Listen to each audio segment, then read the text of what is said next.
রমাজানে এই কয়েকটা কাজ বেশি বেশি করার চেষ্টা করেন। 1 নাম্বার, প্রথম কাজ 5 ওয়াক্ত সালাত জামাতে পড়ার চেষ্টা করেন। পারা যাবে ইনশাআল্লাহ? খুব কঠিন কিছু বললাম ভাই?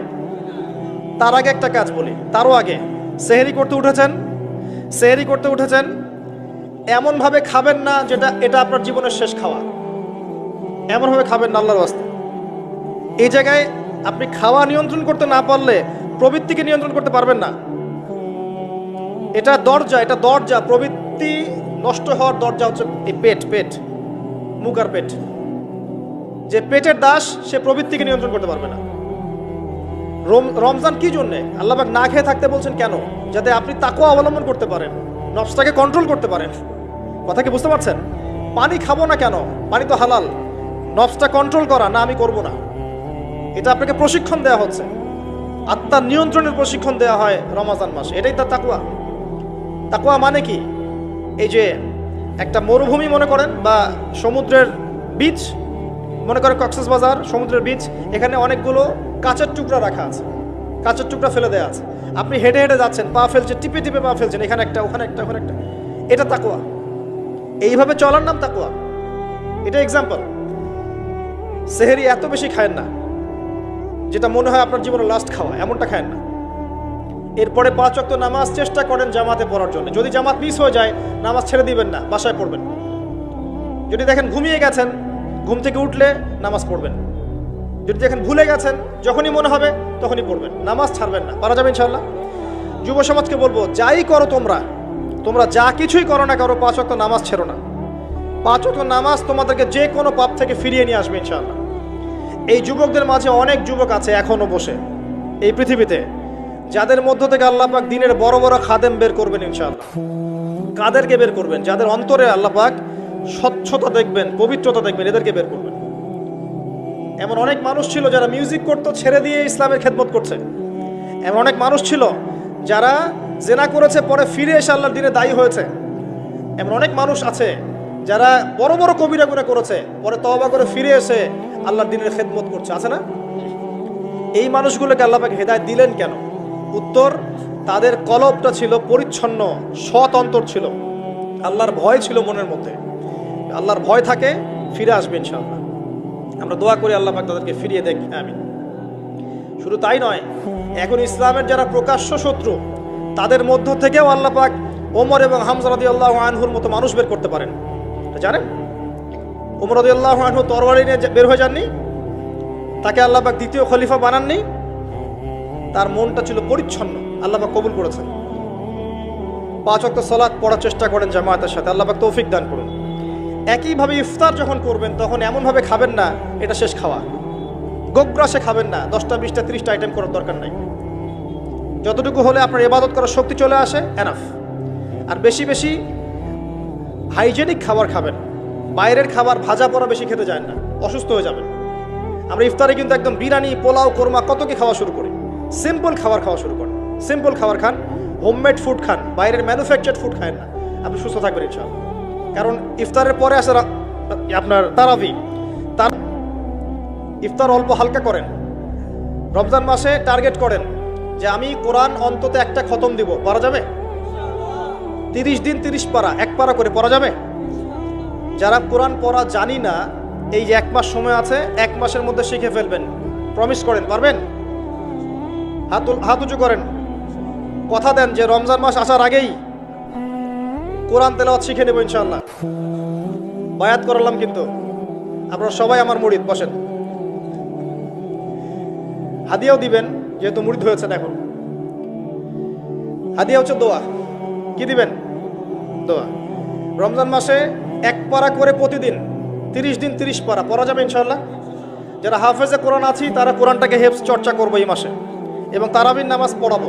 তারাবির নামাজে এমন মানুষকে ইমাম রাখবেন যার তেলাওয়াতটা প্রচণ্ড বিশুদ্ধ এবং সুললিত, শুনলেই মন কেড়ে ফেলে, এমন মানুষকে তেলাওয়াত করতে দিবেন তারাবির নামাজে। দেখবেন নামাজে মনোযোগ বাড়তে থাকবে ইনশাআল্লাহ। এটাকে এনজয় করবেন, তারাবিকে এনজয় করবেন। ওই 3G 4G স্পিডে নামাজ পড়তে যায় না, রিল্যাক্সে নামাজ পড়বেন, রিল্যাক্সে।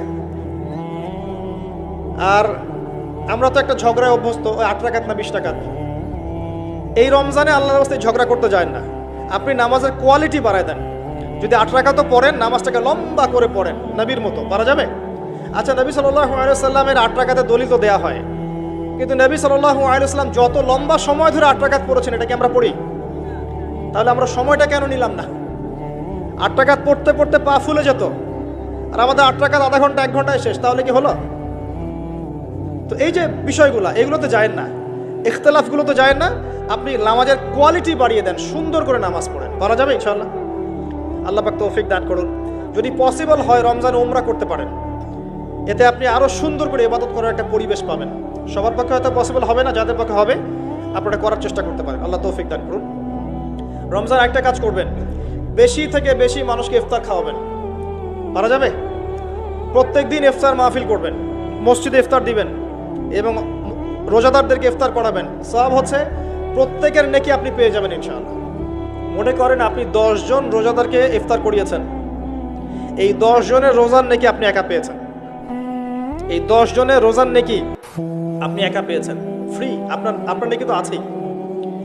অতএব যারা সামাজিক সংগঠন আছে বা সমাজের দায়িত্বশীল আছে, তারা যদি এগিয়ে আসে, প্রত্যেক দিন বহু মানুষকে ইফতার করানো সম্ভব না?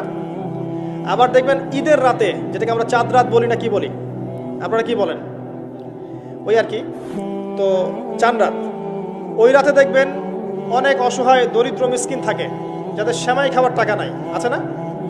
ওই রাতে আপনার সাদাকাতুল ফিতরগুলো দিয়ে দিবেন, সুন্দর করে বন্টন করবেন, ওই দরিদ্র মানুষের কাছে পৌঁছে দেবেন বাড়িতে বাড়িতে, পারা যাবে ইনশাআল্লাহ। এগুলোতে আপনি এনজয় করবেন রমজানকে। আত্মকেন্দ্রিকভাবে থাকলে এনজয় করতে পারবেন না। আরেকটা কথা আছে, রমজান মাসে যাকাত দিয়ে দিবেন, যার যার যাকাত যেটা আছে। যাকাত দিবেন না, জাহান্নাম অবধারিত। যে সালাত পরে যাকাত দেয় না কাফের, সালাত পরে কিন্তু যাকাত দেয় না, এটা কুফরি। আবু বকর সিদ্দিক রাদিয়াল্লাহু তাআলা আনহু যাকাত অস্বীকারীদের এগেইনস্টে যুদ্ধ করেছিলেন। যাকাতটা কিন্তু নফল কিছু নয়, ফরজ। নিসাব পরিমাণ সম্পদ হয়েছে, যাকাত দিতেই হবে। আর আমি অনেকদিন বলেছি, ইসলামিক ইকোনমিক্সের বেইজই হচ্ছে যাকাত। ইসলামিক ইকোনমিক্সের ভিত্তি হচ্ছে যাকাত এবং ব্যবসা। ধনীর সম্পদে গরিবের হক। বাংলাদেশে এমনও মানুষ আছে যার একজনের যাকাত দিয়ে 100 পরিবার চলা সম্ভব। এমনও মানুষ আছে, যদি সমস্ত যাকাতগুলোকে সুন্দরভাবে কালেক্ট করা যেত এবং উপরের লেভেল থেকে ডিস্ট্রিবিউট করা যেত, দেখতেন বড় বড় মেগা প্রজেক্ট করতে পারতাম আমরা। কে বোঝাবে কাকে? কে বোঝাবে কাকে? কথা বললেই তো সমস্যা। যাকাত গরিবের হক। ধনীদের সম্পদ থেকে যাকাত নিয়ে আপনি একটা পাহাড় করতে পারতেন সম্পদের। এগুলোকে সুন্দর করে ডিস্ট্রিবিউট করতে পারলে, যেখানে কোনো দুর্নীতি নাই, দেখেন বড় বড় মেগা প্রজেক্ট হচ্ছে। আমরা তো ব্যক্তিগতভাবেই যাকাত দেই না, অনেকেই দেই না, নামাজ পড়ি যাকাত দেই না। নিসাব কি তাই বুঝি না। যাকাত কিন্তু ফসলেরও আছে, ফসলের ওষুধ আছে না, চাষিরা ওষুধ দেয় না। রমজান মাসে সাদাকাতুল ফিতর আছে, এটাও দেয় না অনেকে। এগুলো ঠিক না। যাকাত বাধ্যতামূলক। যাকাত দিলে সমাজে একটা সাম্য তৈরি হবে, গরিব না খেয়ে মরবে না। যাকাত কেন্দ্রিক ইকোনমিক্স ছিল বলেই সাহাবায়ে কেরাম রাদিয়াল্লাহু আনহুমের যুগে একজন মানুষ খুঁজে পাওয়া যেত না যাকে সাহায্য করা লাগবে, সবাই স্বাবলম্বী হয়ে যেত, আলহামদুলিল্লাহ। অতএব রমজান মাসে যাকাত দিয়ে দেন আল্লাহর ওয়াস্তে, অন্যথায় কি হবে এটা বলে দিই। সূরা তাওবা আল্লাহ পাক বলেছেন, এই সম্পদগুলোকে আল্লাহ পাক একত্রিত করবেন, করে আগুনে জাল দিবেন, জাল দিয়ে সোনা রূপা বানাবেন, গলিত উত্তপ্ত সোনা রূপা বানিয়ে আল্লাহ পাক পিঠে, গালে, কপালে লেপটে দিবেন যারা যাকাত দেয় নাই তাদের জন্য। আমরা আশা করি এই শাস্তি পেতে চাই না, পেতে চাই? আল্লাহ পাক বোঝার তৌফিক দান করুন। রমজানে আর কিছু কাজ করুন, বেশি বেশি আল্লাহর জিকির করেন, দোয়া করেন বেশি থেকে বেশি। হিসনুল মুসলিম বইটা কিনেন, এখানে অনেক দোয়া দেয়া আছে, এগুলো মুখস্থ করেন, আল্লাহর কাছে দোয়া করেন, দেখবেন ইনশাআল্লাহ তাআলা আপনার দোয়া কবুল হয়ে গেছে। আর রমজানে বেশি বেশি বাজারে যাবেন না। মাসের বাজার প্রয়োজনে এখনই করে রাখেন, রমজানে বাসা থেকে বের হওয়ার দরকার নেই। বেশি বেশি বাজারে গেলে বাজারের দোয়াটা পরে চলে আসবেন। নিত্য প্রয়োজনীয় কিছু সবজি টবজি কিনতে হয়, এগুলো কিনবেন, এটা হয়তো কিনতে হয়, কিন্তু মেইন বাজারগুলো কিনে রাখেন আগে থেকেই। আর এই সব এক শ্রেণীর মানুষ যারা আছে রমজানে নিত্য প্রয়োজনীয় দ্রব্যের দাম বাড়িয়ে দেয়, এদের উপর লানত অভিশাপ আল্লাহর। যারা ইচ্ছাকৃতভাবে মার্কেটে পণ্যের দাম বাড়িয়ে দেয় রমজান মাসে এবং রাষ্ট্রকে বিব্রত করে, জনগণকে বিব্রত করে, এদের উপর আল্লাহর অভিশাপ বর্ষিত হবে ইনশাআল্লাহ। এই কালোবাজারি যারা জোচ্চুরি করে, সিন্ডিকেট তৈরি করে, এই মানুষগুলোর উপর নবীর অভিশাপ থাকবে, আল্লাহর অভিশাপ থাকবে, দেখে নিয়ে। এই সময় মানুষকে আরো বেশি বেশি খাওয়াবেন, দাম আরো কমিয়ে দিবেন। উল্টা এই সময় দাম বাড়িয়ে মানুষকে ভোগান্তির মধ্যে ফেলানো হয়। আর মানুষ সামান্য তেলের জন্য, চিনির জন্য, বুটের জন্য দৌড়াচ্ছে ট্রাকের পিছনে। সরকারের পক্ষে সব কাজ একা করা সম্ভব? আমরাই তো সিন্ডিকেট করছি, এখানে তাদের কি দোষ? অতএব ব্যবসায়ীদেরকে সতর্ক করব, ব্যবসা এই মাসে করতে চান না, পরকালের ব্যবসা করেন, ইহকালের ব্যবসা করতে চান না। রমজান মাসে পণ্যের দাম ফিক্স করে কমিয়ে দেন, বাজার নিয়ন্ত্রণ হবে। তাহলে না হলে তো আপনারা জনগণকে কষ্ট দিচ্ছেন, গভর্নমেন্টকে কষ্ট দিচ্ছেন, সবাইকে কষ্ট দিচ্ছেন। এই ফল কে ভোগ করবে? এর ফল জনগণকে ভোগ করতে হয়। আল্লাহ পাক এই শ্রেণীর মানুষের তাকদিরে হেদায়েত থাকলে হেদায়েত দেখ, না হলে এদের ব্যবসা আল্লাহ পাক বরকত তুলে নেক, আমরা বদদোয়া করে দিই। আরো বিষয় আছে, এগুলো যা কি সমস্যা আপনারা বুঝবেন না। ইসলামিক ইকোনমিক্স যদি পড়াশোনা করেন বুঝবেন, এগুলো এত বড় লেভেলের সমস্যা, যার ফলে হিমশিম খেতে হয় মানুষের জীবনযাত্রার মানকে একটা নিয়ন্ত্রণে নিয়ে আসতে। এই কৃত্রিম সংকট যারা তৈরি করে, এদের প্রতি আল্লাহর অভিশাপ বর্ষিত হবে। এটা মুসলিমরা করছে কেন? মুসলিমদের এমনটা করার শোভা পায় না। হোটেল কেন খোলা রাখছেন? হোটেলের মধ্যে রমজান মাসে পর্দা দিয়ে দিয়েছেন, বেরোজাদার আসবে, খাবে। সুবহানাল্লাহ, কি আশ্চর্য! যেখানে পর্দা করা লাগে সেখানে বেহুত্তার মতো ঘুরে বেড়ায়, যেখানে পর্দা লাগে না সেখানে পর্দা দিয়ে রাখে। সুবহানাল্লাহ। দেখবেন কাপড়ের ব্যবসায়ীদের দোকানে দোকানে এই যে মেয়েদের মূর্তির মধ্যে কাপড়, তাই না? এতে কি ব্যবসায় বরকত হবে? রমজান মাসে সব মূর্তিগুলো ভেঙে ফেলে দেন। ওই মূর্তির এভাবে যদি কাপড় পরিয়ে এরকম দল না রাখা হয়, আপনার ব্যবসায় বরকত হবে না, পণ্য বিক্রি হবে না। উসমান রাদিয়াল্লাহু আনহু ব্যবসা করেন নাই? আব্দুর রহমান বিন আউফ ব্যবসা করেন নাই? শোরুমগুলোতে যাবেন শহরের, দেখবেন মেয়েদের নগ্ন মূর্তি দিয়ে ভর্তি, কাপড় পরিয়ে রেখে দিয়েছে। এতে মেয়েদের সম্মান পাচ্ছে নাকি দেখাচ্ছেন কার বডি সাইজ কেমন? কি চাচ্ছেন এটা দিয়ে? এগুলো সব বের করে ফেলবেন দোকান থেকে। রমজান মাসে এগুলো রাখবেন না। রমজান মাসে যেন কারো গাড়িতে এবং বাড়িতে কোনো জায়গায় গান না বাজে, অশ্লীল কোনো গান যেন না বাজে। কোরআন তেলাওয়াত বাজবে, প্রয়োজনে অ্যারাবিক নাশিদ বাজবে, ইসলামিক নাশিদ বাজবে। এমন কিছু প্লে হবে যেখানে হারাম কিছু নাই, শিরক নাই, বেদাত নাই এবং মিউজিক্যাল ইনস্ট্রুমেন্ট নাই। রমজানে কোরআন তেলাওয়াত বাড়িয়ে দেন, তেলাওয়াত শোনেন। এই কাজগুলো করা খুব জরুরি। একটা কাজের নাম রমজান নয়, রোজা রাখলাম ব্যাস শেষ। আরেকটা কথা বলে শেষ করছি, শুধুমাত্র খাবার ছেড়ে দেয়া আর পানাহার ছেড়ে দেওয়ার নামই রমজানের রোজা নয়। যতক্ষণ পর্যন্ত আমরা রোজা রেখে আল্লাহর হারামকে ছাড়তে না পারছি, রোজা কবুল হবে না। কথা বোঝার চেষ্টা করেন। রোজা রেখেছে, মিথ্যা বলছে, রোজা কবুল হবে না। রোজা রেখেছে, বাপে কম দিচ্ছে, রোজা হবে না। রোজা রেখেছে, পণ্যে ভেজাল দিল, ভালোর সাথে খারাপ মিক্স করলো, রোজা কেটে গেছে। রোজা রেখেছে, আপনার গীবত তহমত করে বেড়াচ্ছে, আড্ডা পিটাচ্ছে, গীবত করছে, রোজা ভেঙে গেছে। রোজা রেখেছে, সুদ খাচ্ছে, সুদি লেনদেন করছে, রোজা ভেঙে গেছে। রোজা রেখেছে, জেনা করছে, রোজা নাই, কেটে গেছে। রোজার মানে এই নয় যে খালি খাবার ছেড়ে দিয়েছি আর পানীয় ছেড়ে দিয়েছি, স্ত্রী সহবাস ছেড়ে দিয়েছি, তাই নয়। আল্লাহর সমস্ত নিষেধ বর্জনের নাম হচ্ছে সওম। এটা হচ্ছে সেই সওম যার প্রতিদান হচ্ছে লাআল্লাকুম তাত্তাকুন, যার ফলে তোমরা তাকওয়া অবলম্বন করতে পারো। শেষ আয়াতটা হচ্ছে কুতিবা আলাইকুমুস সিয়াম, তোমাদের উপর সিয়ামকে ফরজ করা হয়েছে। কামা কুতিবা আলাল্লাযিনা মিন ক্বাবলিকুম, যেমন করে তোমাদের পূর্ববর্তীদের উপরে ফরজ করা হয়েছিল। লাআল্লাকুম তাত্তাকুন, যাতে করে তোমরা তাকওয়া অবলম্বন করতে পারো। তাকওয়া তার নাম যে আল্লাহর নিষেধগুলো ছাড়তে পারে। এই হলো সওম।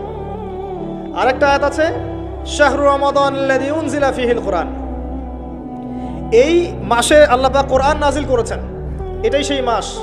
এই মাসে আল্লাহ পাক কোরআন নাজিল করেছেন। বেশি বেশি কোরআন তেলাওয়াত করবেন, বেশি থেকে বেশি। কথা বলার দরকার নেই, বেশি মানুষের সাথে কোরআন তেলাওয়াত করেন। অ্যাপস আছে না ফোনে, কোরআন তেলাওয়াত করেন। 1 পারা 2 পারা পড়তে থাকেন। প্রত্যেক নামাজের আগে 10 পৃষ্ঠা, পরে 20 পৃষ্ঠা, পরে 10 পৃষ্ঠা পড়ার চেষ্টা করেন। পারা যাবে ইনশাআল্লাহ তাআলা। বেশি থেকে বেশি খতম দেন, আল্লাহ পাক তৌফিক দান করুন। যারা কোরআন বোঝেন, এই মাসে কোরআন তাদাব্বুর করেন, গবেষণা করেন। লাস্ট ওয়ান, লাইলাতুল কদর আছে শেষ দশকে। এই শেষ দশক সম্ভব হলে ইতিকাফ করার চেষ্টা করেন। যদি ইতিকাফ করা সম্ভব না হয়, শেষ দশকে রাত্রেবেলা বাসা থেকে বাইরে বের হবেন না, মোনাজাতে থাকবেন, জায়নামাজে থাকবেন। পারা যাবে ইনশাআল্লাহ। ওই রাতগুলোর মাঝে একটা রাত আছে, এটা 27-এর রাতই হবে জরুরি না।